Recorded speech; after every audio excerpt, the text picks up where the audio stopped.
Hello, everybody. It's Derri, and yes, I have read it before. Today, we're talking about books I have read many, many times, and I'm joined by two amazing women who I'm sure have a lot to add to the discussion. Joining us is the very lovely Johanna Reads, this way, and the also as lovely Bookborn from their respective channels. So, ladies, would you like to say hello?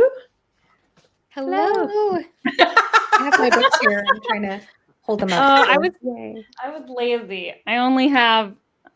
Well, there you go. The ones are behind me. That's okay. I noticed we all have the very lovely UK covers because they are very lovely, this set of books.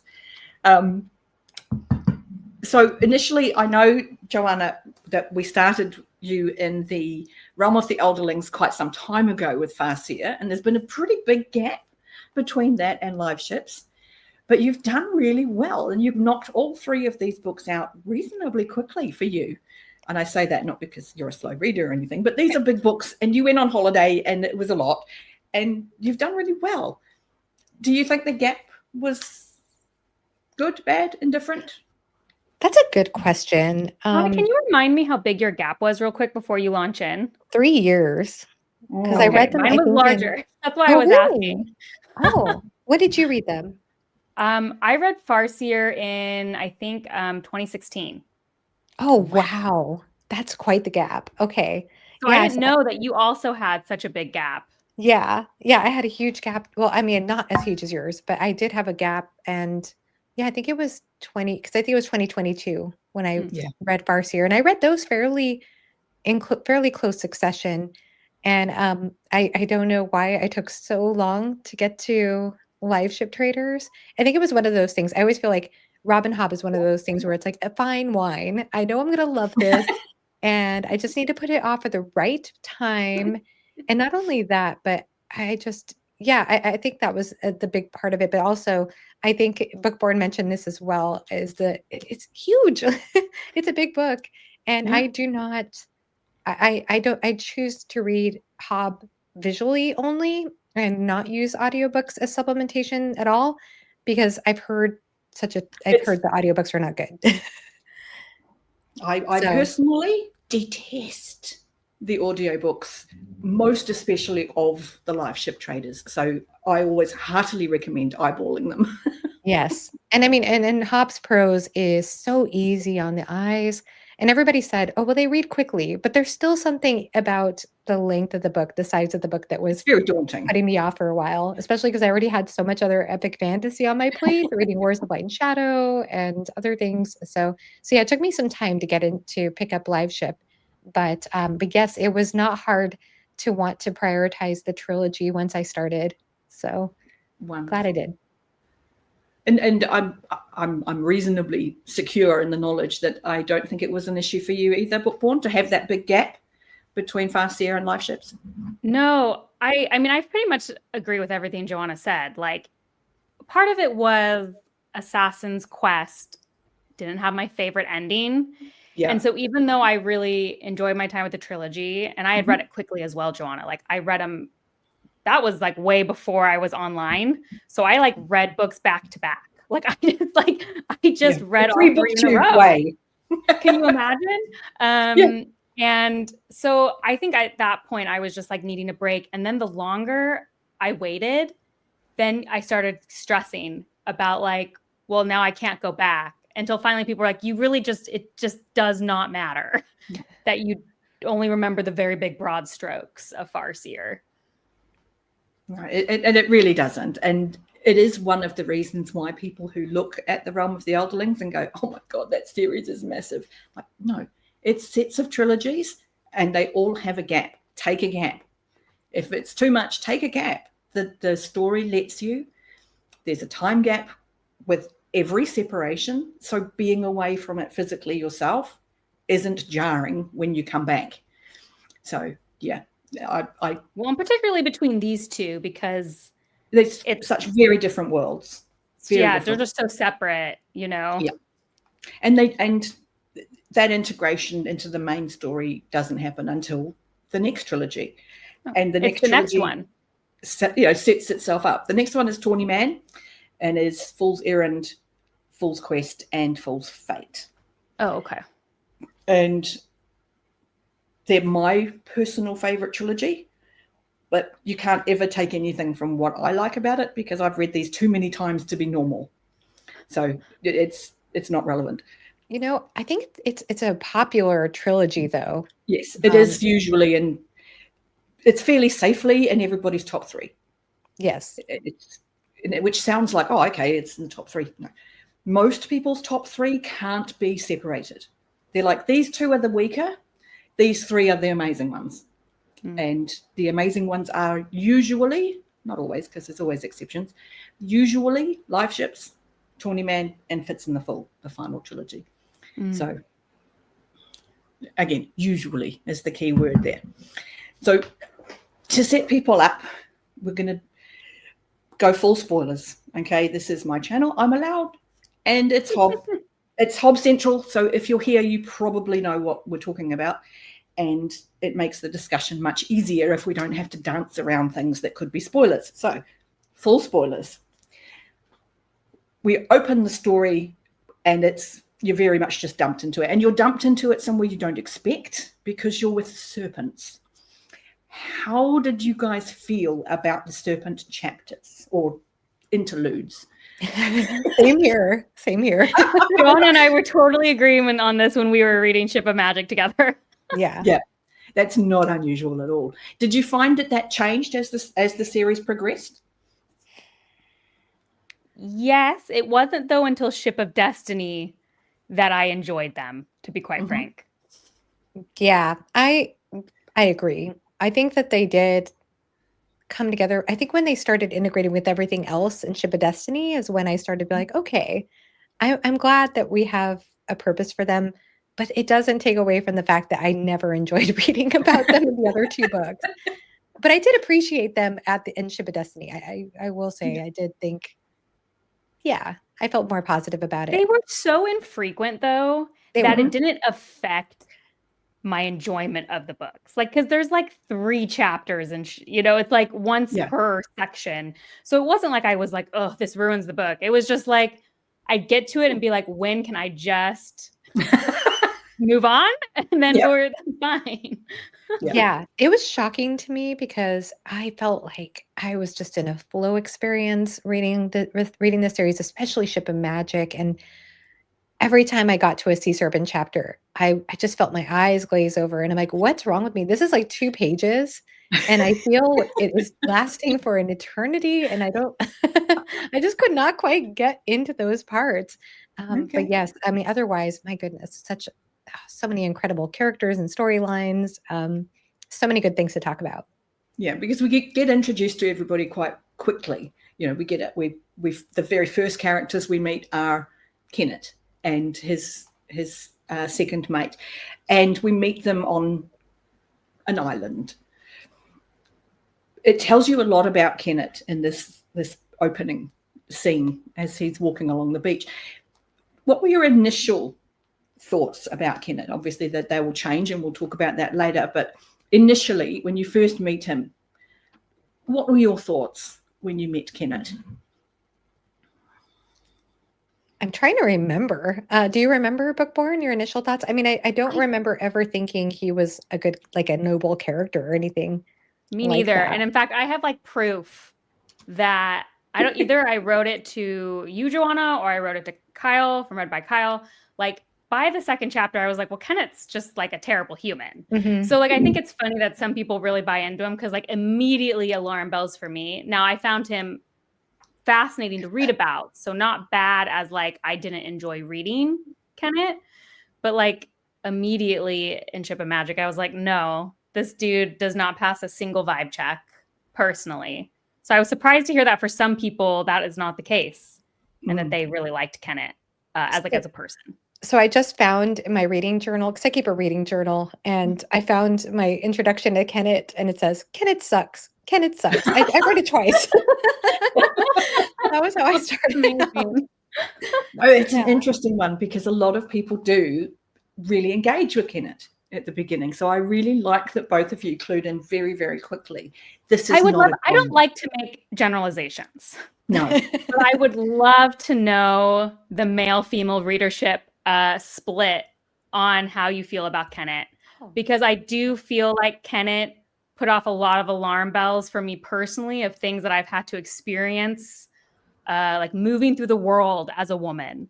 And so I wonder, that might have nothing to do with it, but I do wonder if there is a little bias there of like why maybe certain readers flew in faster. Anecdotally, it tends to skew very definitely gender biased in who. Well, I have in my notes here, and I would have forgotten this otherwise, that when he abords his ship after leaving the island, that I wrote here that he is ready to whip the young boy that was there. So it's like we already see an abusive nature to him right away. I got a negative sense of him immediately. I think for me, it was I am always wary of people who think differently than they act. So from the very first page, Kennet is saying one thing and thinking another. And that's like just alarm bells immediately for me when it's like nasty in your head and then more benevolent as you're speaking. That's like already icky. Interesting. Yeah. Yeah. And it's something that not everybody does pick up on until quite a lot later. That just this distance between his thought process and how he is perceived by everybody else, because we are in his head. Nobody else is. And it's hard to remember that they don't know him the way we do. So it's interesting that both of you picked up on that really early, because it means that your experience of Kennet is more true almost in a way. So or different. I definitely think what we'll talk later about in Ship of Destiny is going to be like a very different experience for people depending on what their first impressions of Kennet are. Absolutely. So I think that's maybe why Johanna and I have similar feelings about some of that stuff, because it looks like we had similar. It does. But moving on from Kennet, we then move to Althea, who is on her way home on her family ship Vivacia, and we're learning about the dynamics on Vivacia. Vivacia being our central life ship in the first book. When you met Althea, what were your feelings about Althea? I remember just in that chapter being so impressed how immediately connected I felt, because I was really stressed that her dad wasn't going to make it to the deck on time. And that happens so early on in the novel. And I was really just like, oh, it's not going to happen. And then everything's ruined. And that's not what happens. But so I felt connected to Althea very, very quickly, personally. Yes, I agree too. I feel like she right away shows how passionate she is about Vivacia. I don't know if I'm saying Vivacia's name right, by the way. That's been my guess forever. That's how I've heard it in my head, but I make up things in my head sometimes that aren't accurate. But I love how she was just so connected and pouring all her energy, and she is so upset about the way that Kyle is treating his crew, and it's her father's. She thinks about her father and the type of captain he was, and it makes her all the more passionate to want to bring it back to the way things were. And so I felt her, I felt her passion immediately, and felt connected to her immediately because of that too. And obviously, as that chapter progresses, we meet the greater Vestrit family as such, and then we meet Wintro as well at the monastery. He very often becomes people's favourite character after that introduction. What were your feelings about Wintro when we meet Wintro? I love Wintro's character. I loved him in the book. Yeah, I loved him. I wouldn't say like he beats for like my number one, but I loved him through the whole book. Yeah, he's my favorite character in Ship of Destiny. But the thing is that is so fascinating to me is the way he acts during Ephron's funeral, because he seems so detached. There's this interesting contrast between him just wanting to get the funeral over with and almost feeling detached. I want to go back to my priesthood. Whereas Ronica is like, oh, this is so awful. Like everything is in contrast to what Ronica is feeling and experiencing. And they don't know how to interact with each other. He doesn't know how to interact with people comfortably and realistically, because he's been brought up in this very different way at the priesthood. And then we start to see his connection to Vivacia slowly deepen and this conflicting sense of self that emerges throughout the story, how it conflicts with his religious beliefs, and then him having his duty on the ship versus wanting to go back. I loved his character arc. I thought it was phenomenal in the first book, especially. One of the most interesting things that Hobb does so well in the whole trilogy, but definitely in Ship of Magic, is you see so many events from different perspectives, like the same events from different perspectives, especially through the Vestrits. Like they have in many ways a shared goal, but their views on how to obtain those goals are vastly different. And I think that's what makes the characters come so alive, is it really feels like a family unit where you have shared outcomes, but nobody quite is seen eye to eye about what that means for the family, but all truly believe that they have the family's best interest at heart. And obviously, as part of the Vestrits, as the dynamic of the women of the family who, you know, really form the core of this family at this point, where we have Ronica, the matriarch, and we have Keffria and Althea, the daughters, and then Keffria's children, Wintro, Malta, and Selden. And Malta always makes an impression. Yes. I just want to piggyback off of what Bookborn is saying there, though, too, because I think that's so well said, especially once Ephron dies. And he's the figurehead. He's like the main patriarch of the family. And it is a patriarchy in this world, by the way. And I think there's a lot to say about patriarchy in this series and the way it negatively affects not only women, but men, and especially as it affects Wintro and even Kennet. And I think it's interesting, just the family squabble about what to do with the live ship situation, because I feel we as readers are made to empathize more with Althea more than anyone else. We're like, she should be captain. And then Keffria puts all the power, well, Ronica puts all the power in Keffria, thinking she'll do the right decision. And then she puts all the power on Kyle. And we know that's the wrong decision. And then Wintro is caught in the middle and doesn't want to be there either. And so it's just like the perfect family conflict, the way that everything is set up and how everybody has a different perspective on what's right. And we as readers have our own perspective too. And it's just brilliant the way she did that, I think. Yeah. I might sit with this for a minute, because that is a really good point that you make, that the patriarchy is very present in this story. And Ephron is such a big character. I mean, we lose him so very early, and yet he is a presence in the story. He's left quite a legacy, and how people try and fill that gap once he's gone. One of the things that I personally always love to sort of lean into is the dynamic that we then get when Keffria is handed this responsibility, and as soon as it's done, it's there's no taking this back, is when we get Ronica open her eyes and go, oh, actually, I should have known. She would immediately hand that to her husband. And I didn't actually want that. And then we get into the way then Kyle steps up into what he believes is his position as the now male of the family. Did either of you sort of feel he was overstepping, or that this was totally, this is what he was going to do? Or how did you feel around that whole situation with Kyle suddenly having the reins? I don't think you're going to get in Kyle apologies here. Please. Go ahead. I mean, what you said, Johanna, was so perfect, because I do think the patriarchy is all over the novel in so many ways, and excellent ways, especially for me. Like, I feel like it's underrated how it affects Keffria. Her journey, actually, to me, was one of the most interesting, even though Keffria isn't necessarily like my favorite character. Her journey from Ship of Magic to Ship of Destiny is so incredible. And what I loved is that, well, at least for me, I felt like I could really empathize with Keffria and why she made the choices she did, and wanting to be protected and wanting things to be taken care of. When you see in view of what she viewed as the older sister, her mother, go through, like her mother had all this power and then it was stripped, and then she watched the family fledge. So I think she was seeking comfort and stability in the only way she knew how.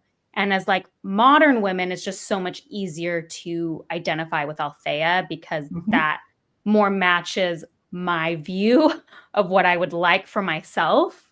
But I have so much empathy for Keffria and her situation. Doesn't mean that she didn't make me so angry handing over this stuff to Kyle. I just felt like she was so blind.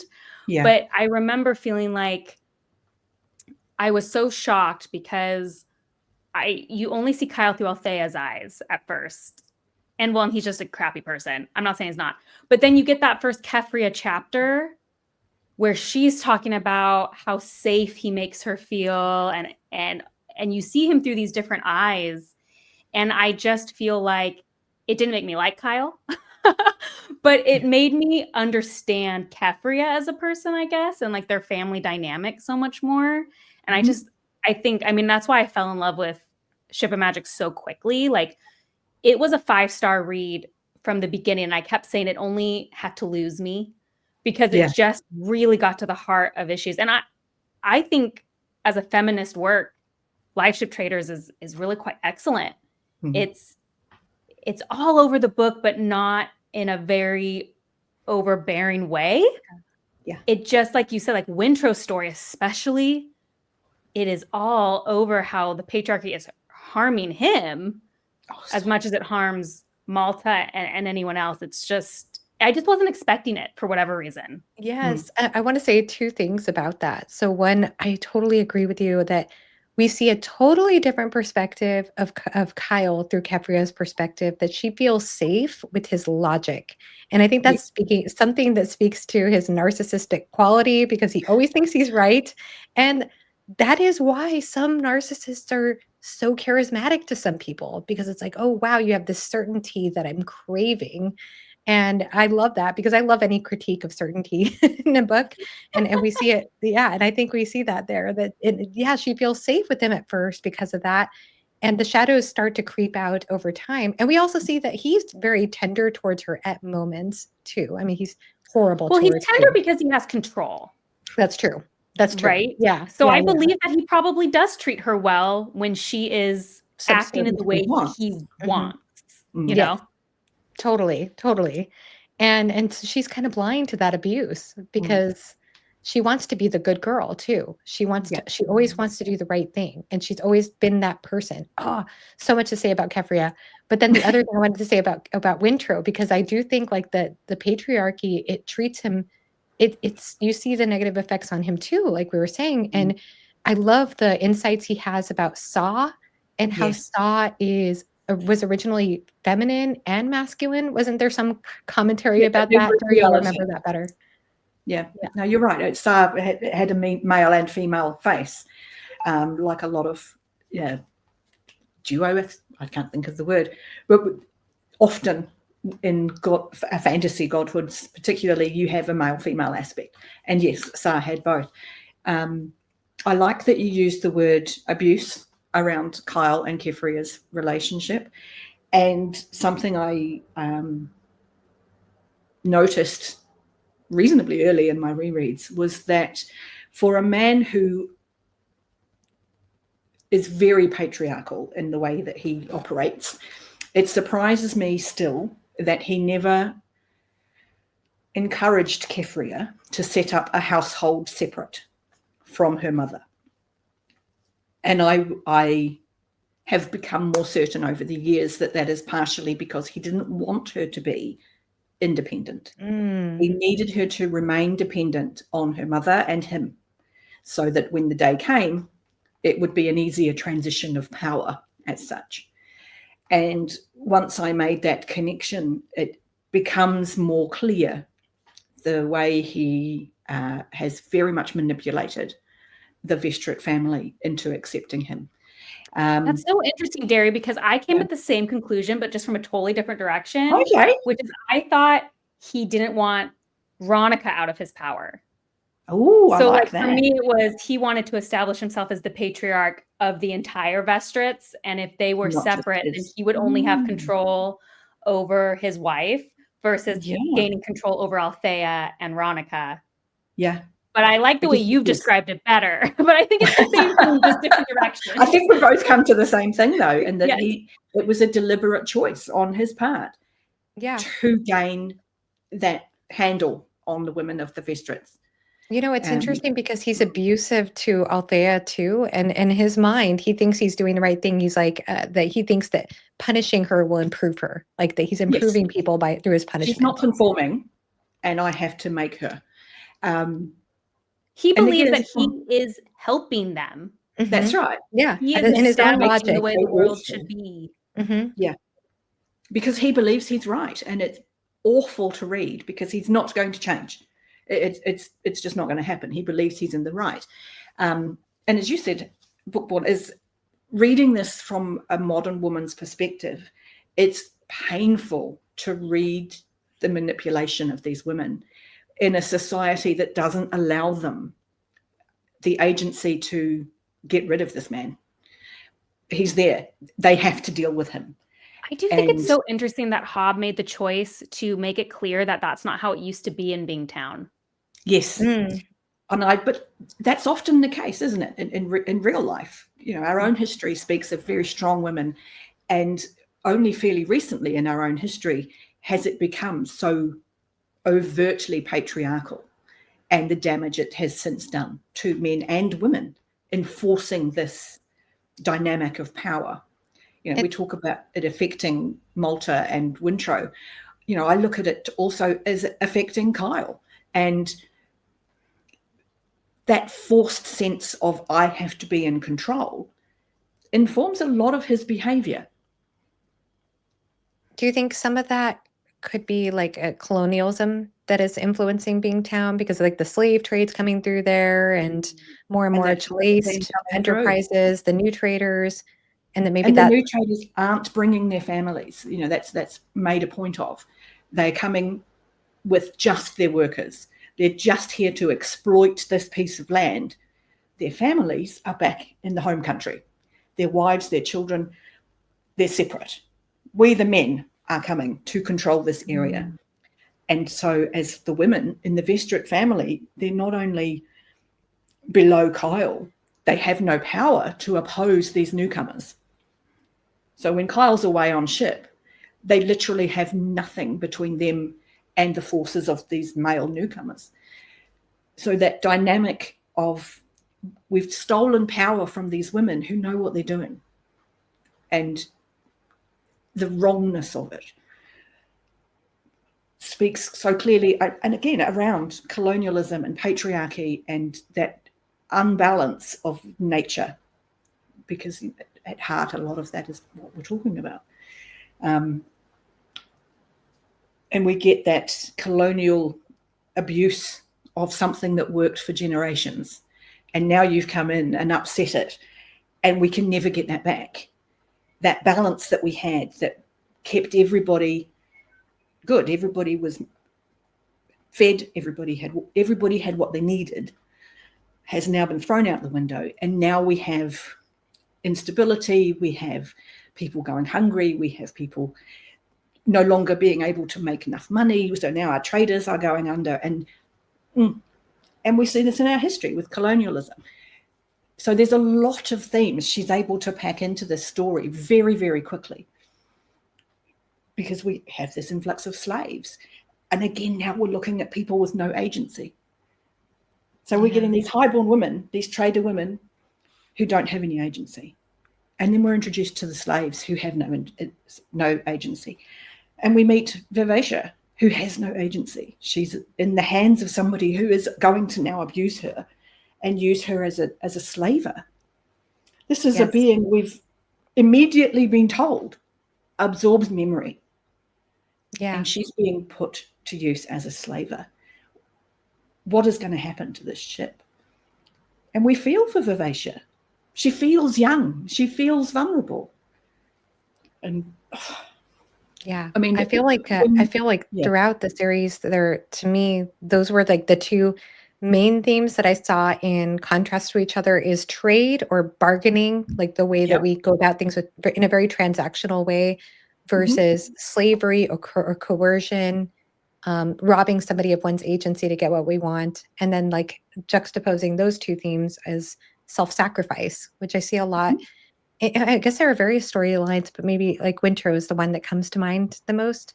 But yeah, I see those. And the thing is, like, I just want to say with the politics and everything you're saying that you see as early on, Hobb, I know I'm a broken record saying this, I apologize, but really, truly, Hobb is master of show, don't tell. It's not that she doesn't have any exposition. She certainly has exposition in her stories, but she relays it in such a personal way. Like, I always feel like I'm feeling the settings and the environment and even the political situations in such a personal way through the characters. And even like with the way we're talking about patriarchy and the way we're talking about these things, they're never overtly stated. It's something that you start to just, you see it unfold before you. And then you don't realize, because you get so immersed and so invested in these characters and their journeys, that suddenly you realize, oh, she's done so much heavy lifting with like the world building and all these deep layers going on thematically. And you can almost just like not pay attention because you're so invested in just this emotional roller coaster of what the character is experiencing. But it's brilliant the way when it starts to come together. And then when the politics start to come more into the forefront of the story, you feel there with it. It doesn't feel like it's added on. It's like it's been there, but it's just slowly coming forward in the story more as you've already seen it, if that makes sense. Yeah. And I think that's like something I have criticized sometimes about novels I've read, where if you don't make me care about the best way to get a what's the word, like a theme across is like you make me care about the character so much that when things happen to them, you make me see your viewpoint. Like Hobb didn't need to tell me how she feels about the patriarchy in Liveship Traders. She told me because of how Althea was treated and how Vivacia was treated and how Ronica is treated. And I was so invested in their stories that when things happened to them, I could understand and expand to greater things. And I think that's like really the masterful, when you don't need to, like you said, Johanna, like she didn't have to tell us how to feel. Like we were naturally going to feel that way because of the story she wrote about the characters. Yes, 100%. Yeah. Yeah. So I'm going to circle it back around to what I was going to ask about Malta, because Malta, I think, is one of the biggest victims of the patriarchy, and the way that shows itself is in the way she behaves. I've always felt that this is a young girl who was simply never challenged and who desperately needed something to occupy her mind more than being pretty so that she could be married to somebody to help the family. Doesn't make her any more palatable in the early days, but I can see how she was formed. How badly did you want to shake her? Because I know you did. Oh, yeah. Yeah.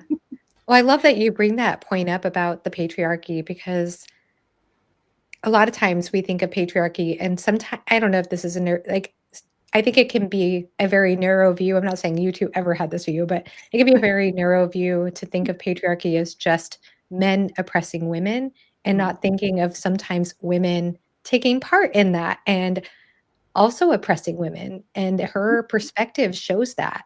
It shows Kyle's influence. It shows it shows a very distorted view of power, of women, and I agree. I think it's indicative of the way that she was brought up and her mindset. Yeah, Malta is so interesting because I did want to shake her, Derri. Absolutely. Yeah. I knew, like, I could just tell that she was, I even said this, I think, to Johanna, like at the end, or maybe I said it in my review, like, I knew Malta was going to go through character growth. Like, it was very clear to me that the way she was living wasn't going to be able to be sustainable based on the event. So like, I knew that. So I gave her a pass, but like, I did just like, but I think, to your point, Johanna, you said that so well. Like, the interesting thing about Malta is her character at the beginning exists only to be praised or to be likable in the view of other men. So her only goal is her father's view of herself and her potential suitors. That is where she has put all of her value. And it's so interesting to see her character change as she starts putting value in what she thinks of herself. Because I think by Ship of Destiny, that is where she is she starts having self-actualization of, I can do this, I can help, I can be someone I am proud to be, versus someone that is only existing to be viewed and accepted by the men in her life. Yes, absolutely. Absolutely. Because I know that a lot of people struggle with Malta earlier. And even when I'm worse. Like in Ship of Matt, like she is so annoying. I had like the predictions I had though, because I agree. I feel like it seemed pretty clear. Okay, she's going to go through a lot of change, but I had such greater fears for where her story was going to go, because there was one point where she was saying, you know, well, then I'd rather be a whore or something like that. Like, you know, when they were saying, you look like a prostitute, she's like, well, I'd rather be that. And then they start locking her ability to buy things in stores so that she doesn't have access to money. And then this situation is happening with the Rain Wilds. And I was like, oh no, she's going to run away. They're going to encourage her to run away. She's not going to have any resources. And then the next thing you know, she's going to have to succumb to prostitution. Like, that's where my mind went. I was like, that was my prediction, which is why I'm and the worst. All felt entirely likely, because she that could have been totally likely. I'm glad I didn't think that. That's way dark. I was catastrophizing for poor Malta. Super likely. But I do think she's a tough little girl. And I think that comes across quite early, that she does have a core in herself of toughness. There's a sense of real resilience in her that's just never been challenged. And obviously that's borne out by events in Malta's world. And I know that a lot of people feel quite strongly that her turn is very fast, that her switch from being so selfish into looking beyond happens very quickly. And it does. And that bothers a lot of people. If you read it more than once, the second time round you catch it, and you see the exact moment the switch flips. And it's when this cocooned being drowns her in memories. And we've been told throughout the story that being drowned in memories will leave you a babbling child, drooling and needing to be fed. What we learn in Malta's experience is that will happen if you don't have a real grip on who you are. Because she does get drowned in memories, and she hangs on to the rock, I am Malta, and refuses to succumb her own sense of self in that moment. So she gets generations of memory. She gets generations of experience in a fleeting moment. Comes out of this, the other end, a mature woman in all senses of the word. She's lived these experiences, but remained Malta. And that's the moment that she switches, and she begins to see the behaviors that she's been giving. And then she immediately encounters this petulant boy child satrap who is in the embodiment of everything she was moments prior. And she immediately recognizes how insanely aggravating and self-centered this behavior was, and begins to move past it. The writing for me in that moment is really profound, because we see the change in her so quickly, and it works if you noticed it. If you didn't, you're just left going, okay, that was quick. How did you feel when she encountered the satrap after bargaining with Tintaglia? She behaves to him very differently than she would have prior. That's the moment you're talking about. Happens a little before then. Yeah. I feel like she was changing before she drowned in memories. I was definitely someone who felt like the change happened too quickly. I think the end result is good, so I wasn't that mad about it. But I think she kind of starts changing when she knows that Kyle is not coming home. Yeah, but she certainly begins to look outward at that point. She kind of begins to look differently. It felt like the switch was too much, even with the magical intervention, because I did think that did play a part. Like, I remember reading it and feeling like it did. I just wish, I think oddly, in Ship of Destiny, I see more of the blend of Malta, who she was, and her change. There are parts in Mad Ship where it just feels like she was such a different person. I remember thinking she was playing a trick. Because this was way before she drowned in memories. It was a moment where she comes up and she's, I think, talking to her family. And I'm like, oh, what's in her head? Because she's being so lovely. And then you get in her head and she's like a totally different person. Yeah. And I just didn't quite see how that change would have come up over her so abruptly. But then we do kind of see her again a little bit at the ball. I'm not remembering the right names for any of these. The coming out ball or whatever, where she's like presented. I saw a little bit of her coming back. I just think it was clumsy for me. It just felt like I could have had like 100 more pages, which like is insane to say in a book that's this long. I just wish we had a little bit more time, I guess, in Malta's head as the change happens versus seeing it from other people's perspectives. You know, it's so interesting. This is my honest experience. I did not think it was too fast. Like, fair enough. Because I felt so close to her when I was reading her chapters. And I noticed like they were little, but they were little turns of her mind, like just little tiny revelations that would happen. Like even just, I'm trying to think of a couple of them. Like I remember just feeling, I think when I started to feel her shifting was when she started to walk out on her own through the muddy pathway. It's like one of my favorite parts of the whole book of Mad Ship, sorry. And she's going out to meet Selden, and she's like feeling like there's a discomfort of the possible worms under her muddy sandals, and she starts to fear the cats that are nearby, and then she suddenly like starts to decide she needs to be brave, and she thinks about her father, and then she's like, but that's kind of ironic about Althea, and the way her mindset is going. I just started to notice there's a little bit more there. There's more there under the surface than what we've been seeing.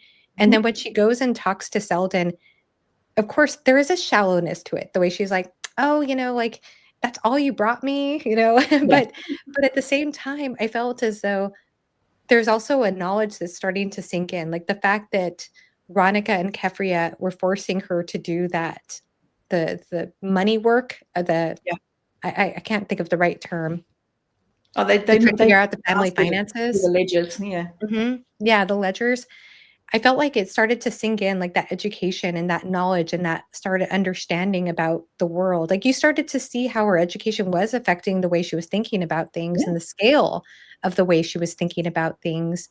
I felt like, as even though it was like a sort of, it seems kind of shallow, like, oh, I just want to save my dad. Maybe I thought there was like something about her mindset that started to shift a little bit broader, and the scope of things to start to sink in beyond herself. It took her a little bit outside of herself. And then when she was talking to, what is Selden's sister's name? Oh, Selwyn and Dell. Dell, is that her name? Yeah.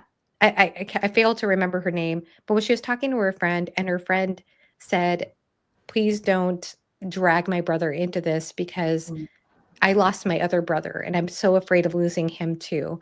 And the way that my family is, and she started to realize, oh, their family functions so differently than my family. And she actually started to have empathy for her friend. It's like, that was like another little revelation that started to click for her. She starts to see outside of herself again. And there were just a couple of other little moments. They were easy to miss. But for me, I felt like I was following along with these little tiny revelations. And one of my favorite things in story is when a character has a revelation. So for me, I was like really into those little moments. And so for me, I felt like it was very gradual and incremental, and I was with it. And then I guess, the memories obviously added to that. But and I'm not invalidating your experience, Bookborn. I know that. But I don't feel invalidated at all. Yeah.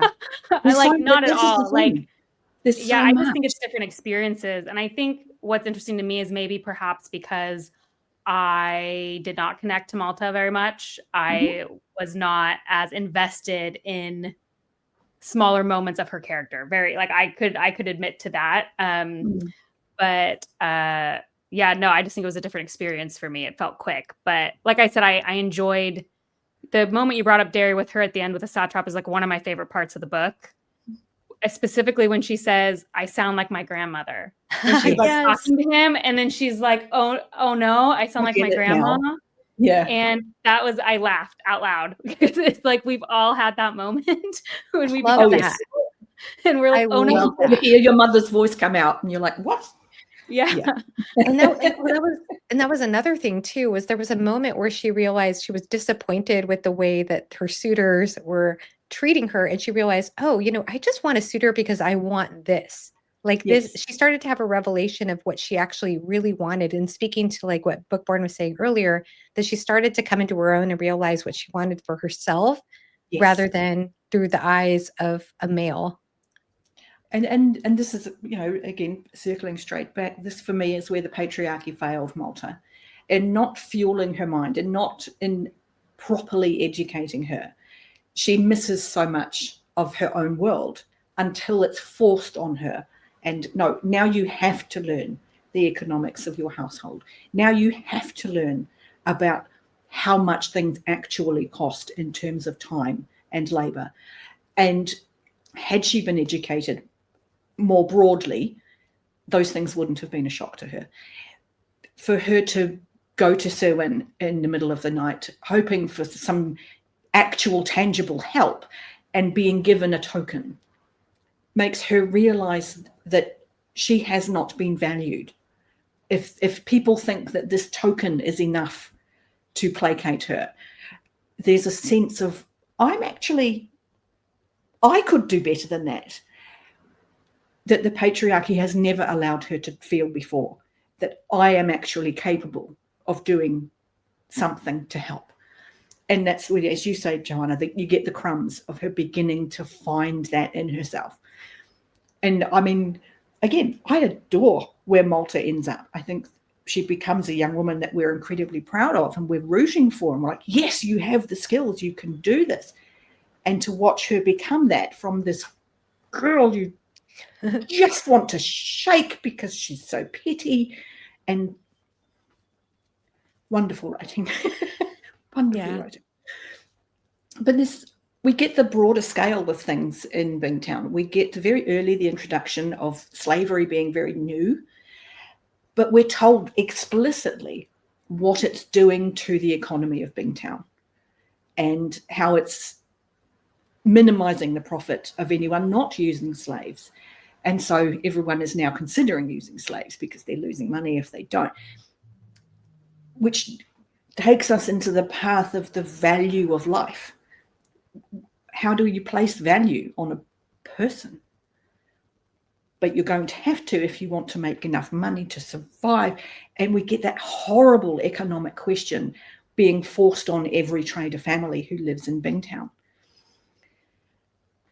And it makes slavery a grey, murky, debatable point instead of this very clear-cut, humans aren't chattel.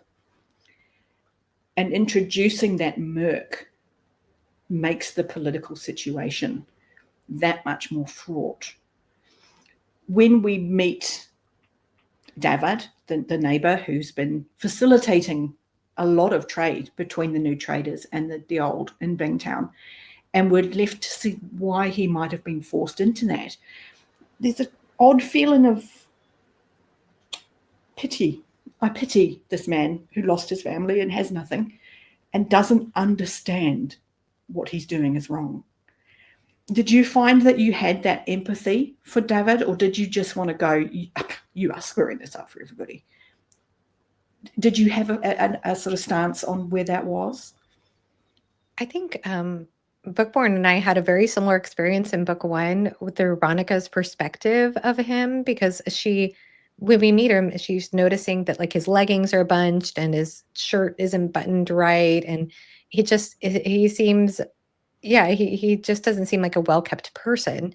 And then towards the end, you start to realize like it's because, well, he's a bachelor. He has no wife anymore. His wife died, and realizing how his family died from, I guess that was it from some sort of disease that happened.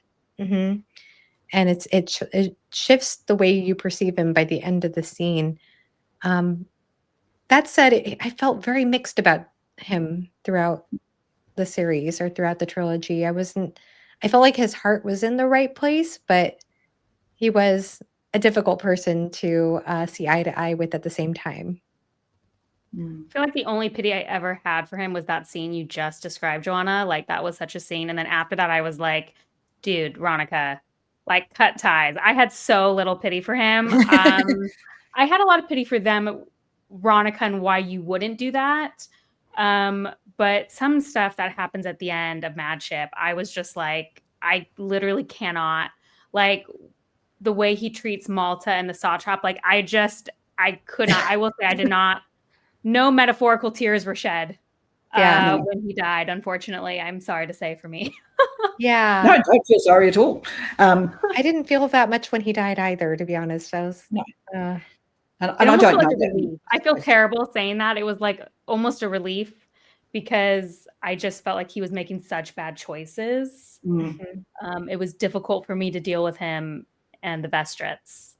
Yeah. But again, it was a result of the patriarchy. With losing Ephron and having that long-term tie to the family, he felt entitled as a man of a certain age and attached to the family. Of course, I will take responsibility of finding a match for Malta, which, again, wouldn't have happened had Ronica been simply handed her husband's estate. Continue how it was going. You were doing fine. So the patriarchy sort of bleeds into so many aspects of the story.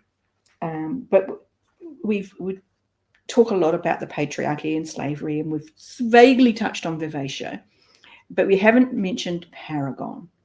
That's my number one character. I adore Paragon. He is my best boy. When we meet him, he's on a beach. Brashen has just come up to him. What were your initial thoughts when you met Paragon? It's hard to remember. I definitely, he was one of my top characters in Madship, but not the top. I think by the end of Ship of Destiny, he rivals Althea as my favorite character.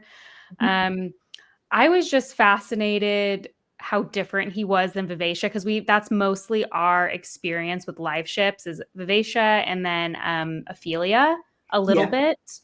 And then to meet Paragon, who has these wild mood swings. And I think one of my favorite scenes is when he's excited to tell Althea that he has another friend.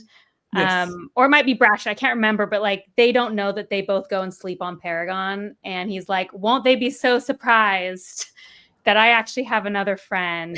And seeing the juxtaposition of him as how childlike he is sometimes, and then other times how not. And the exploration of like both the logbooks and the serpents and the dragons through Paragon's journey just was so satisfying to me about why, like, I think his story would be so satisfying on a reread because he was actually the character that first made me guess that serpents or dragons had something to do with the ships. Like, I think it was his character. And I was really proud of myself because in Ship of Destiny, like quite a bit of time before it's revealed, I said, Paragon knows. Paragon's known the whole time. And I put that together really early. And so I feel like rereading Madship, knowing that now, I think it's going to be one of the most fun things because you see clearly he's always had kind of this personality because he knew the whole time. Yeah. You know, it's interesting because in Ship of Magic, there's a line in which I call her Vivacia. I'm sorry, but Vivacia, however you say it. Oh, I think I'm wrong. You should No, I'm probably wrong. I'm go probably to wrong. me. There is no wrong. You two are saying the same thing, and I'm saying it wrong. But there's a line in which she realizes she remembers being somebody before being a Vestrit. She has a memory going back further as well. So yeah, I don't know if I'm crazy, but I didn't think, like, to me, it made sense that the sea serpents were connected to dragons, were connected to live ships, and they were all kind of the same thing. Like, I put that together in my head pretty early on, and then I was like figuring it out. Yeah, it's pretty obvious. I thought it was obvious, and I'm the worst. But did you think so? That was obvious for sure. But did you know that Paragon knew he was a dragon? That was the thing I was proud of myself for guessing very early on, was that he was a dragon and that he was Kennet's ship. I put that together pretty much before you find that out as well. well. Oh, that's cool. No, and I did not proud of put that myself for together. one. Yeah, You no, should be. that's awesome that you I figured that texted out. someone and they just didn't say anything. And then they're like, I didn't know how to respond to that when you were like, is Paragon Kennet's ship? But yeah, I don't know. I just well done for that. Yeah, good job. Yeah, no, I did not make that connection. Because a lot of people reach that conclusion just before it's revealed on page, and they're going, oh, this is how it goes together. And then the following chapter, they're like, oh yeah, okay. Yeah. I literally never predict anything, which is why I'm bragging about this, because it happens to me once like every 100 books that I actually predict something before it happens. So you can throw about this one for sure. That's awesome. Yeah, no, I did not predict that at all. So yeah, I absolutely crow about that. Yeah, absolutely. I love that. I never believed that Paragon killed his people. I was on his side the whole time. I mean, I know he did, but I was just, when you find out why. Yeah, it was under duress. It's so much, again, agency. Everybody's having to behave at the whim of somebody else. And that's the case for almost all of our characters, almost all of the books. We haven't spoken about the Kupris family, who have the mortgage, in a way, of the Vivacia, because it's such a long debt that we're talking third generation here still paying for it. So much so that Malta ultimately is given over with the expectation that that debt will be wiped clear. Yes, she and Rain had come to an agreement, and there was no, coercion involved, but that was potentially something that was simply going to happen, whether she and Rain liked each other or not. So again, there's the sense of what is the value of a person. We are literally selling Malta for ownership of this ship. And that slavery theme keeps coming back all the way through, even when we determine that these live ships should have been left alone, brought into the sun and allowed to grow into dragons. We're like, oh, okay, but we own them. Should we own them? For me, it was less we own them as much as we love them. Like one of the things, like, I think that storyline was so fascinating from Althea and Vivacia, as Althea loved Vivacia so much. And I believe she really loved her not as something she owned, but as something she really believed was an own thing. And then you find out, well, what if they're unhappy being a live ship? Yeah. And in fact, I remember when I first discovered that dragons were live ships. I think you're right, Johanna. That's early on. I don't know if it was at the end of Ship of Magic or early Mad Ship. I remember expressing to a friend that I was nervous for the ending of the series because I didn't know how it could be happy if every live ship was miserable being a live ship. But you love them. I didn't want the characters of Vivacia or Paragon to just disappear. Yeah. Which I think, to your point, Derri, makes it even more interesting conversation about agency. Yeah. Because what does it really matter what other people think if it's your own choice? So exactly. Yeah. And that makes it a really poignant story to read, because there are all of these depths to those questions, because there are some ships who don't have the memory of being a dragon and are fine being ships. They're like, oh, I'm fine. Ophelia is happy to continue being Ophelia. There are some ships that are so distraught at the news that they're willing to be taken down by serpents and ingested. And then you have the ones who are troubled, who are now simply aware that they are trapped beings who have no agency and require humans to take them places. And there's a tragedy to that. But if I'd said to either one of you that at the end of this trilogy, everybody will be fine, would you have even believed it? No. No. Because I'm not going to say everyone had a happy ending, because we didn't, and we'll get into that in a moment. But for the most part, our core characters come out of the other end of this book fine. Look, with a future. In the middle of Ship of Destiny, I think I was like halfway through, I was so sad and so upset. Not upset in a bad way, like sad because I was feeling very moved by the story. I messaged someone like, I literally just need Paragon and Althea to be happy. Like if that's all I have, then I'll be okay, because I was so convinced, even though everyone told me it was going to be okay, that there was just no way everyone could be okay, because it was just I think I had maybe just read, in my opinion, one of the best scenes of the entire trilogy. Not a good scene, just one of the most which is when you learn about Kennet being the one to blind Paragon. Yeah.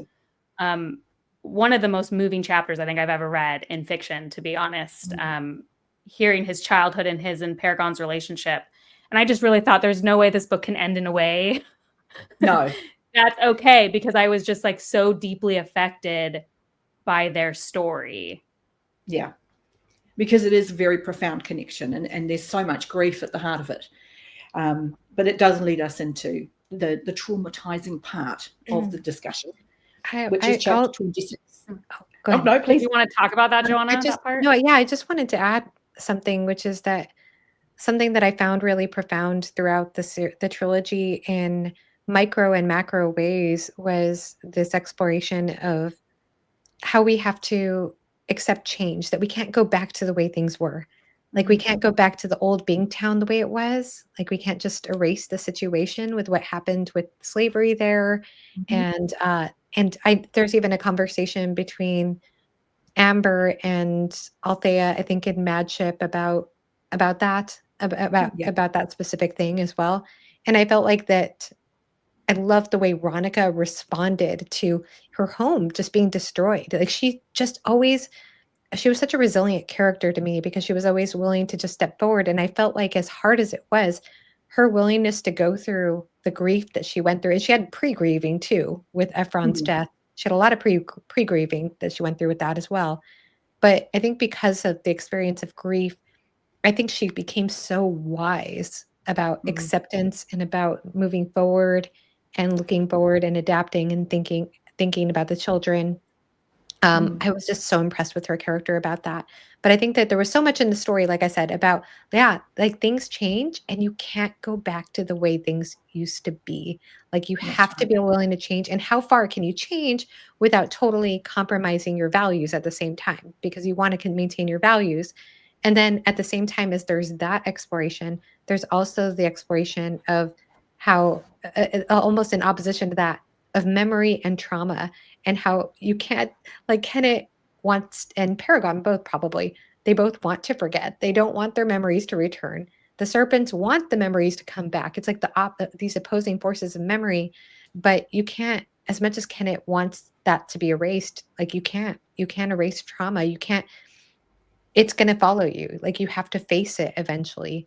And I feel like there's also that confrontation as well, almost like in opposition to this idea of like, we can't go back, but at the same time, you can't like escape it. You can't escape it. I think that's a core thing, Johanna, for sure, is accepting pain. Because as we go into this Kennet conversation, like his unwillingness or his choice to remove trauma and pain from his life is where we see ourselves in the situation where other characters like Wintrow, especially, his whole accusation is like coming to terms with his trauma and what has happened to him, and understanding that he cannot, like, so long he's fighting to go back. And when he makes the realization that that is just no longer a path that makes sense for him, is heartbreaking, but also freeing for Wintrow. Yeah. And we haven't talked at all about Etta. But Etta, I actually was very impressed, because I'll admit I was very wary of Etta as a character. The prostitute who's in love with her cat, that. I think Hobb handled it very well. And actually one of my very favorite scenes in Ship of Destiny is when Wintrow gets mad at Etta and says, "You did this for yourself. Like, stop saying that Kennet did it to you. Like, you did it." And I thought it was such a beautiful moment. And I think it mirrors a lot of like Althea's journey about she can't get Vivacia back. He has to move on. Brashen's journey, he doesn't really ever get the acceptance of his family. He has to go on who he is. And I think you just said that so well, Johanna. Like that is a core tenet of pain. And I was also so impressed with Ronica and Ship of Destiny. I was just I loved her scenes so much. My face is going to hurt from grinning, because that concept that memory and trauma are necessary to move forward, for me, I think is the core of everything in this trilogy, because we're shown very much that in separating so much of his past and memory into Paragon, Kennet is a person who has never healed. He is not capable of healing and becoming a whole person, because he's missing so much of himself, which is what makes him this awfully damaged person, completely unknowingly, because he's given it away. He genuinely doesn't understand what he's lost. And that lack of understanding of what a person should be leads us into the tragedy of the trilogy, which is what happens to Althea. And that's the moment at which point those who have been a champion of Kennet have to concede, no, he is the villain and has been the whole time. This isn't a redemption arc. This man is the worst a person could be, because look at what he's doing. And it's the only actual decision we see him make. Everything else, he's taking advantage of the situation. The decision that he makes in that moment is the only one we watch him make. And that is the moment he becomes irredeemable. And it's also the moment that much later in the book, Paragon tries to undo. He wants to take away the pain and the emotion that goes with it. He doesn't take away Althea's memory, but he tries his best to take away what he considers his part of the trauma, the pain and the betrayal and the damage that Kennet keeps trying to give away. And so it's a fundamental pivot point of Kennet's character, while it's damaging Althea so profoundly. And Paragon's reaction to it is heartbreaking, completely aside from having to go through this awful experience with Althea, because we are forced to go through it with her. And that's incredibly difficult to read. And I know that that's part of the story that so many people, particularly women, struggle to read. So I open the floor to you to let out your experience of that. Do you want to take it first, Johanna? I sure I can. Because my experience of this might be different than what you might expect, Derri. I'm not sure. So when that happened, I think that what Hobb did was there are several things I could say about this. I'm going to talk about it from a positive light, and then I'm going to talk about my critiques of it.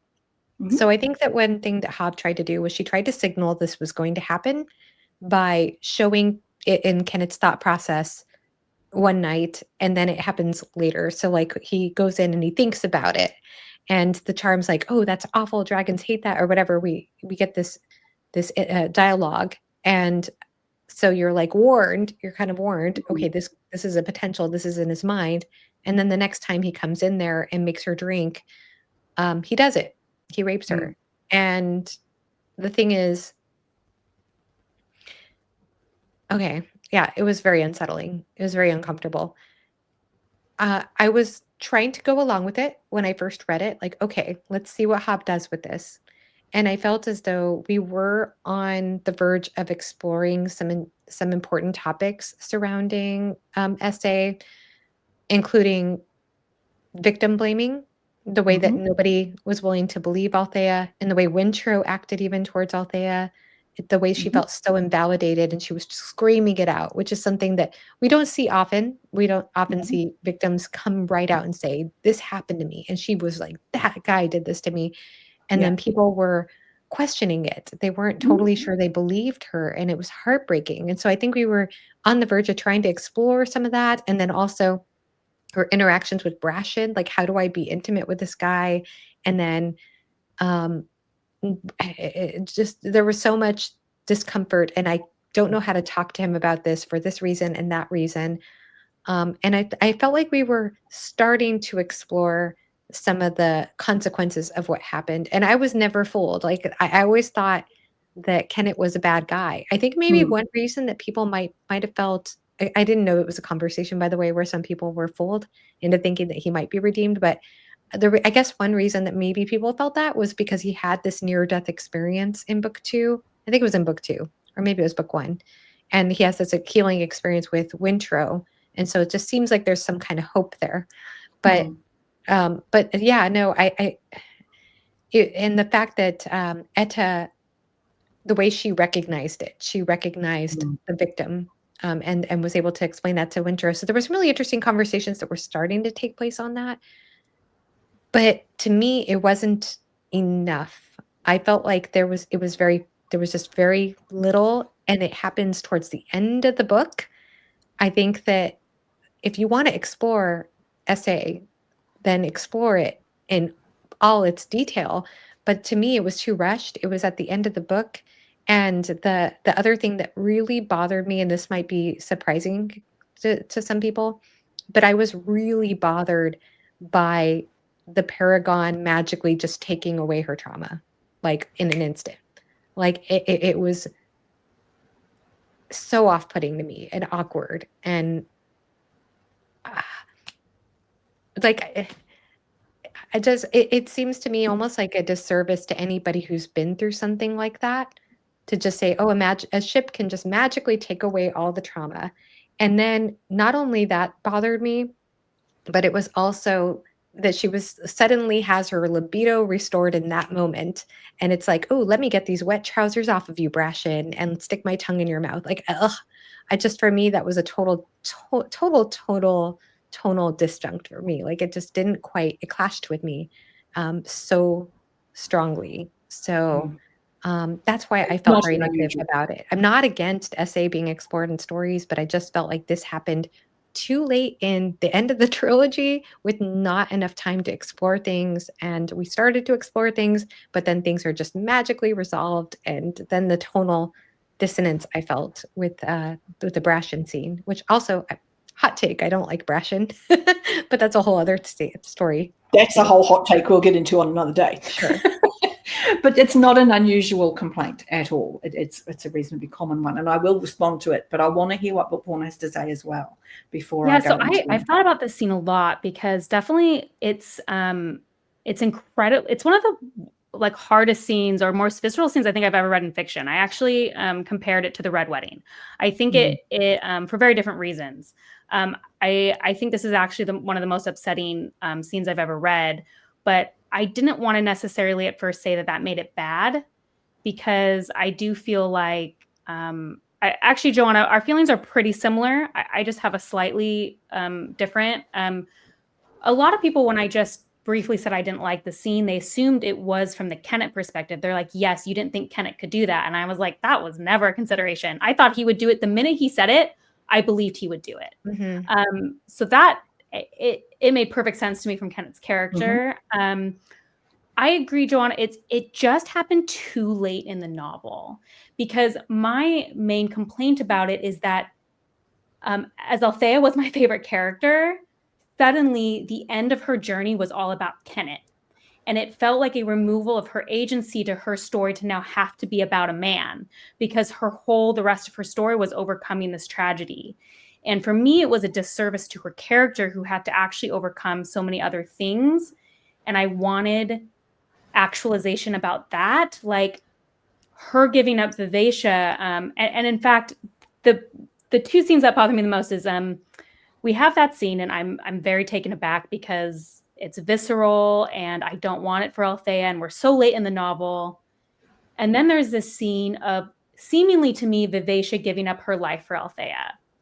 I was reading this, I literally sobbed through that whole chapter. Like, I was sobbing. And for me, it made sense to me, like, this is how Vivacia and Althea show how much they meant for each other.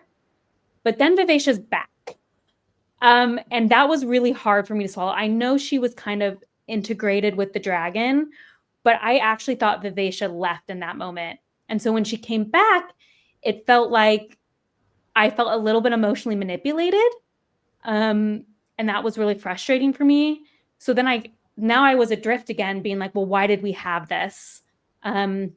And I was also bothered by Paragon taking away. I was really bothered by it as well, for the same reasons as Johanna.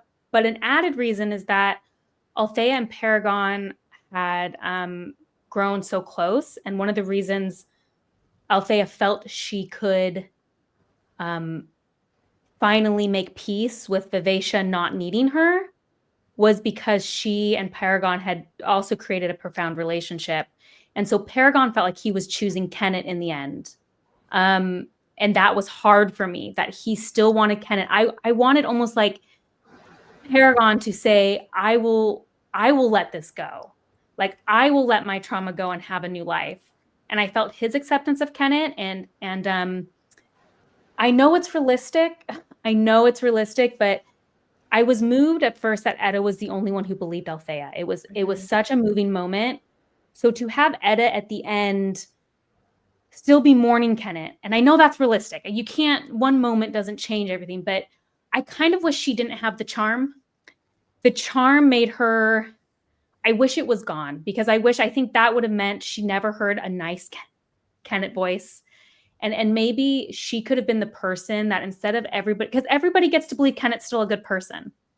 And if just Etta had been like, he wasn't, and if at the end maybe Etta said, I'm not, like, this child of ours isn't Kennet's replacement, he's mine. Like, I'm Queen of the Pirate Isles, and I'm going to raise this child to be the king that Kennet claimed he was, that he wasn't. And I felt like if there was just that acknowledgement from Etta, that I could have been at peace with only Etta believing Althea, pretty much. Because everyone else is like, oh, sorry, we didn't believe you.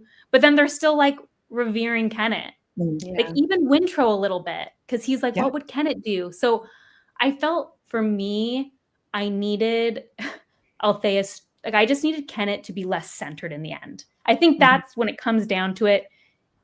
The rape story ended up centering Kennet because there wasn't enough time to center Althea. Yeah. And that's where I think it ultimately is very difficult for me to come to terms with. Even if I think, as Johanna said, the idea of the moment isn't something I'm, like, totally against. It is just how close it happened to the ending. And so these things just kind of snowballed. But you not liking Brashen is a wild take, Johanna, and so incorrect. I was ride or die Althea and Brashen, and I am not usually a shipper. So my feelings about Brashen.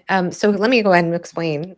Because I loved Brashen in book 1, and I was totally into Althea and Brashen together in book 1.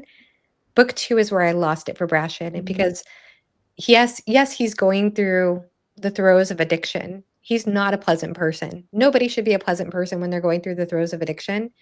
But the thing was, the book 2 Brashen was so different than book 1 Brashen, and I could have started to go along with it, except that book 3 Brashen was totally different. And so I was like, who is this person? Like, he never gelled for me as a character. He just never, ever came together. And I get it. Some we all contain multitudes. Characters can have contradictions. There are certainly great instances of that throughout this series, and well done in a believable way. But for me, he just never, like I said, after book 1, he didn't gel for me. He didn't gel for me as a character.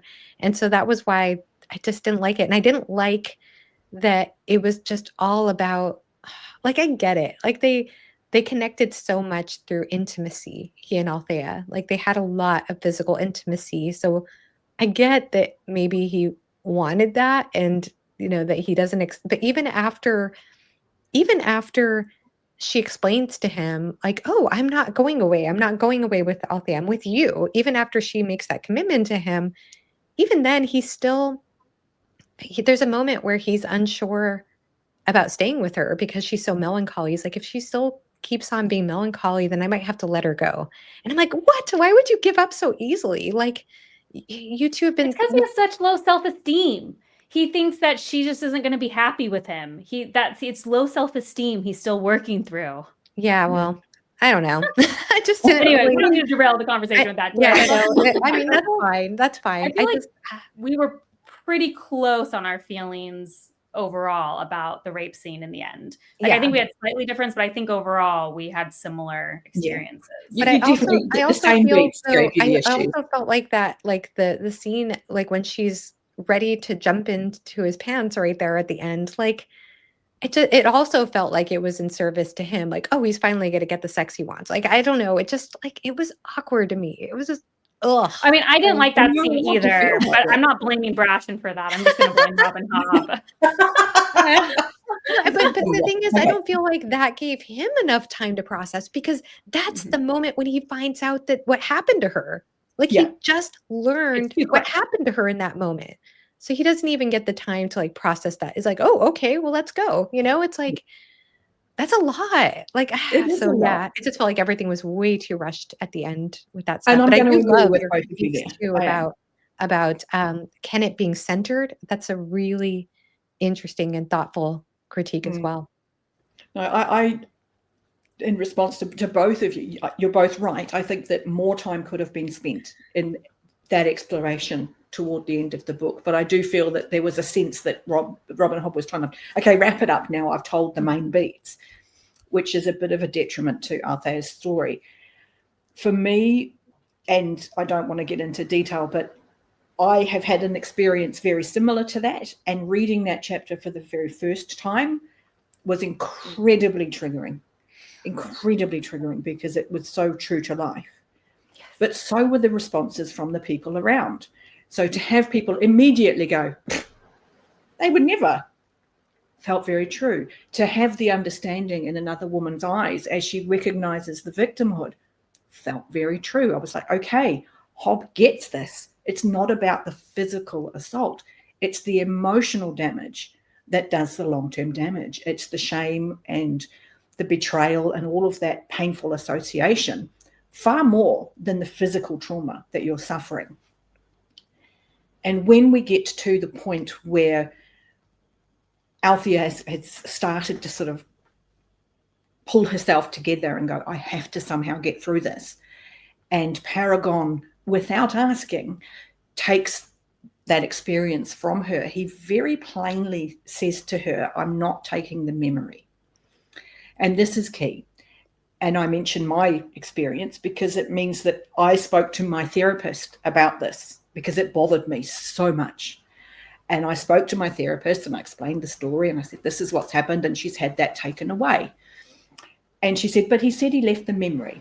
And I said, yes. And she said, okay. So, and he stated what he did take. And I said, yes, he took the emotion and the pain that had been passed on, this emotional baggage that came with it. And she said, okay, he's just fast forwarded her through for the first 6 months, a year of therapy. That's what we spend the first year of therapy doing, is helping this person who's had this happen to them take that pain and the shame of it away so they can heal from the physical and move forward to integrate what actually happened instead of the emotional baggage that comes with it that doesn't belong to them.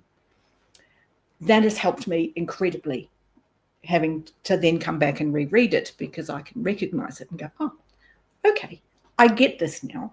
Because yes, once I had got to a point in my own therapy where I can accept I have no blame here, I have no reason to be ashamed, I did nothing to cause this, and then just assimilate that this did happen to me, I was able to move forward in my healing, as we see Althea do so very rapidly after that. But I think it's a scene and it has context that unless you know that already, it is very jarring to read that, because unless you have gone through a therapy process, unless you have experienced that set of things, it's very difficult to recognize that without that emotional baggage, it's actually surprisingly easy to move forward from that point. But then I was able to look again a bit further beyond. And yes, Kennet is centralized in these closing moments because he's a victim too. And he's a victim, and he was a profoundly damaged victim of assault over several years. And his assimilation into Paragon is his healing. This is his self that has been separated and broken, where the pain has been dealt with by Paragon before he's taken in Kennet. As he's taken in Kennet. And now, instead of two very broken halves of a personhood, Paragon now encapsulates the wholeness of a person. So yes, Kennet got his healing as well, which is oddly for me now, it feels fair because he was a victim too. And it affected his entire life. He was a broken person. He had his whole life stolen from him. But it's very hard to see that in the outrage of nobody gets over assault that quickly. Because mostly women don't. Because of the pain and the shame that everybody puts on it. The Paragon takes away. And again, I would love to have seen that be 50, 100 pages more explored. Because I think other than the speed of it, it was dealt with particularly well.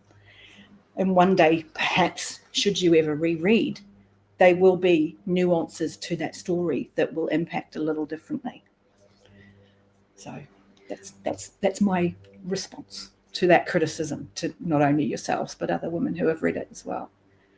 But I hope that seems fair.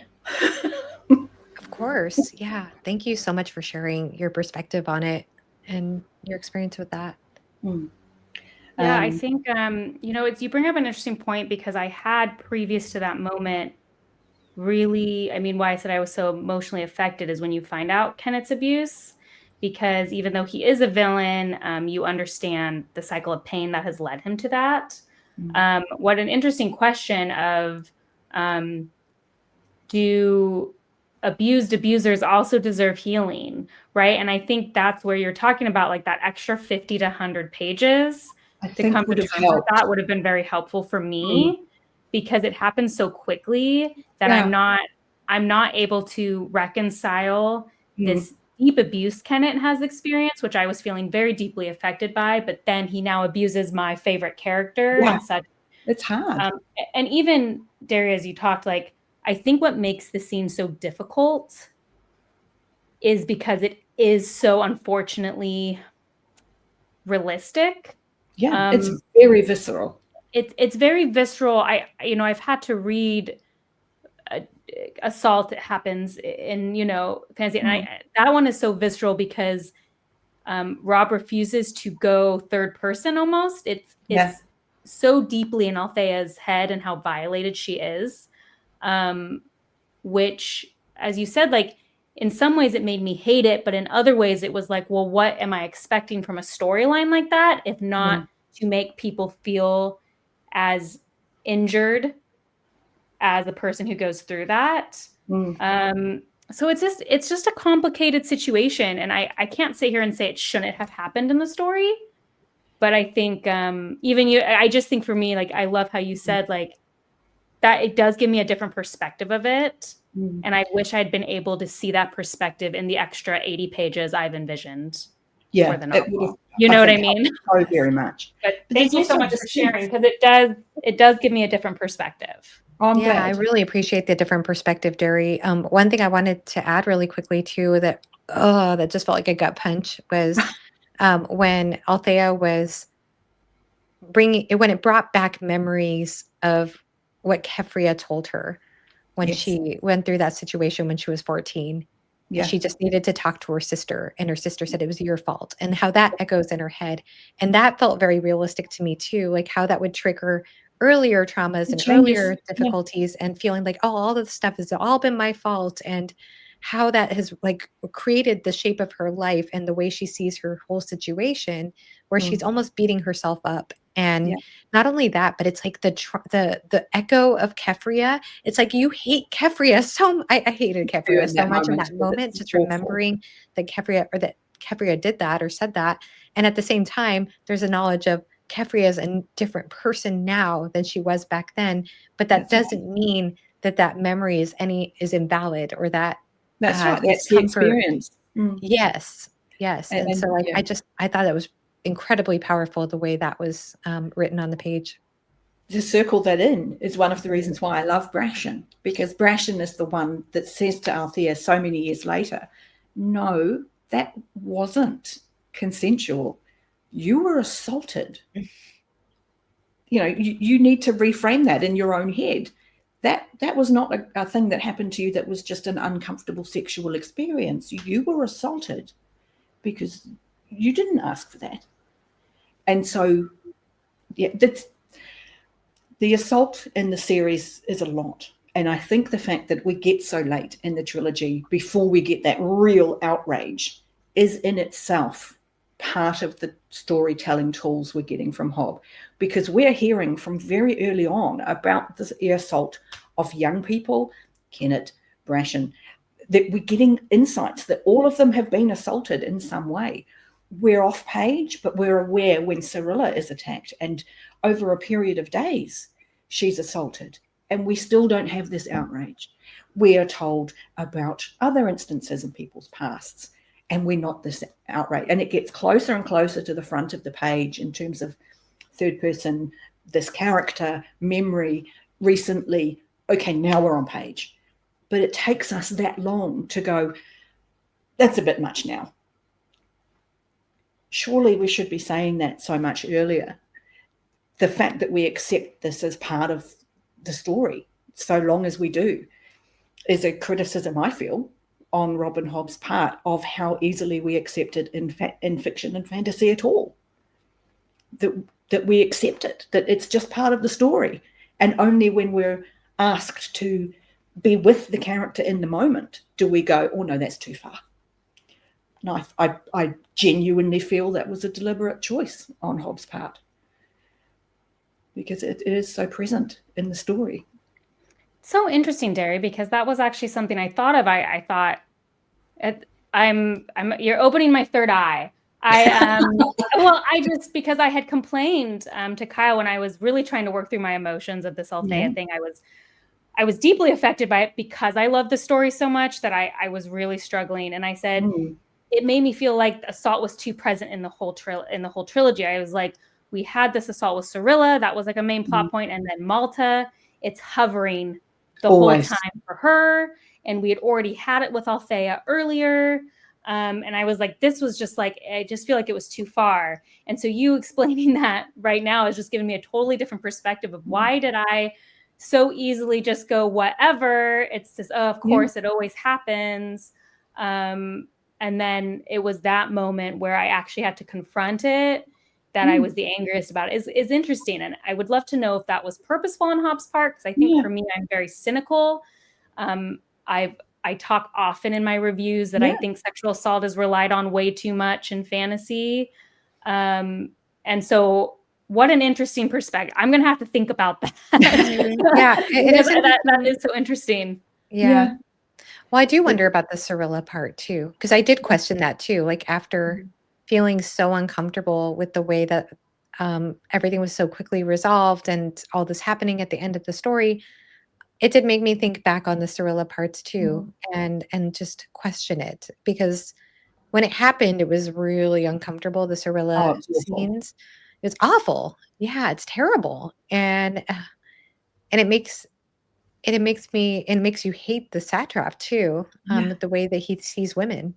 But we think of it in terms of the satrap making that decision, and rather than Cyrilla, who for the rest of the books is a very brittle character. She's very hard, but which is also a trauma response.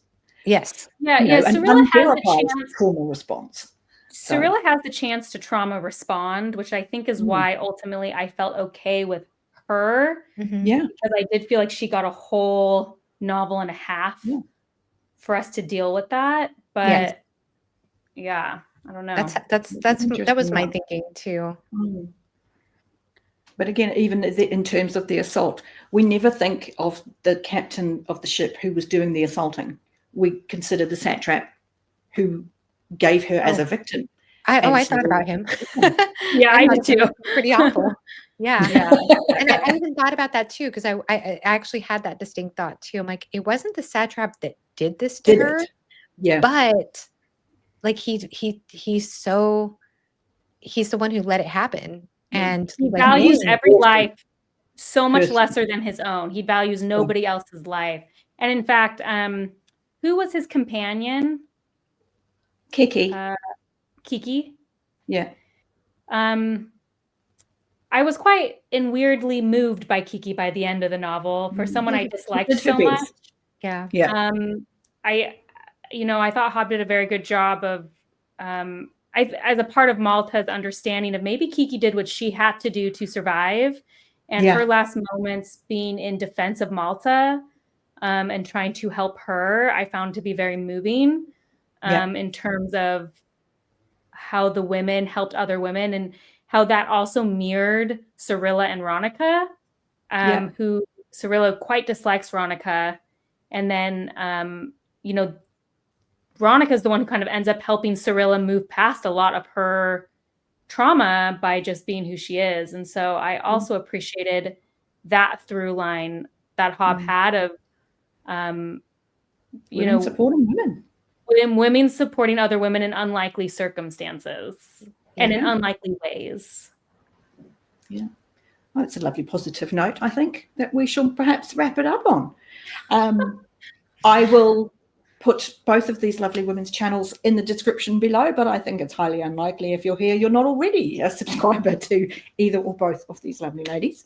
Thank you so much for your time today. I really appreciate that. I knew it would be an interesting discussion, and you have not in any way let me down. It has been fantastic. So thank you so much. If there's anything else you'd like to say in closing, now's your chance. Just want to say thank you so much. It's been such a pleasure to get to talk about this trilogy with you two. And thank you so much for hosting, Derri. Had a good time. Yeah, same. Thank you, Derri. And you're a perfect person to host this, because I love how you just reminded me exactly, like you just brought me through the trilogy, and it was very nice. Usually I'm very stressed. Like, what am I going to forget about? And I love that you're so knowledgeable that you were like able to just be like, what about this and this and this? It's like, oh yes, I do have thoughts. So thank you for facilitating that. I mean, there's still plenty we never touched on, but that can be a subject for another day or part of a different discussion at a later date. Thank you so much. Love you. We'll love you and leave you. Thank you.